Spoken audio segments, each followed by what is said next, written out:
1987 সালে 50-50 বিশ্বকাপের ফাইনাল হয়েছিল ইডেনে, লর্ডসের বাইরে সেই প্রথম ফাইনাল। সেই ইডেন উদ্যান কিন্তু এখন অচ্ছুত। এরপর 2011 সালে, 2023 সালে, 2026 সালে কখনো 50-50, কখনো টি-20 বিশ্বকাপ হয়েছে। একমাত্র 2016 সালের ফাইনাল ছাড়া ইডেন কিন্তু আর ফাইনাল পায়নি। পরপর দুটি ফাইনাল হলো আহমেদাবাদে, কিন্তু টি-20 ফাইনালের দিন ইডেনে হলো একটা অন্য ধরনের ক্রিকেট। হাওড়া ইউনিয়ন ক্লাব, শতবর্ষ পেরোনো ময়দানের একটি ক্লাব, তাদের আয়োজিত কর্পোরেট ক্রিকেট হলো ইডেনে।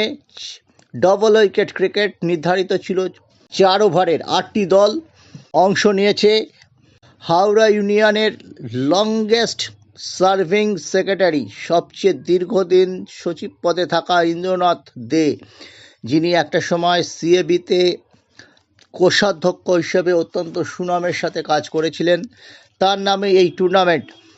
এই চ্যাম্পিয়নশিপে Exide, Castrol, HSBC, LTI, Birla Corporation, ইলাহির মতো টিম পার্টিসিপেট করেছিল। একটা সফল টুর্নামেন্ট রবিবারের সকালে, এবং বিশ্বকাপের ম্যাচ যেটা আহমেদাবাদে সকলের চোখ ছিল, কিন্তু ইডেনের এই ম্যাচ সকলের দৃষ্টি কেড়ে নেয়। এবং ইডেনে যে বলটা গড়ালো বিশ্বকাপ ক্রিকেট দিন, এটা যেন একটা প্রতীকী ব্যাপার।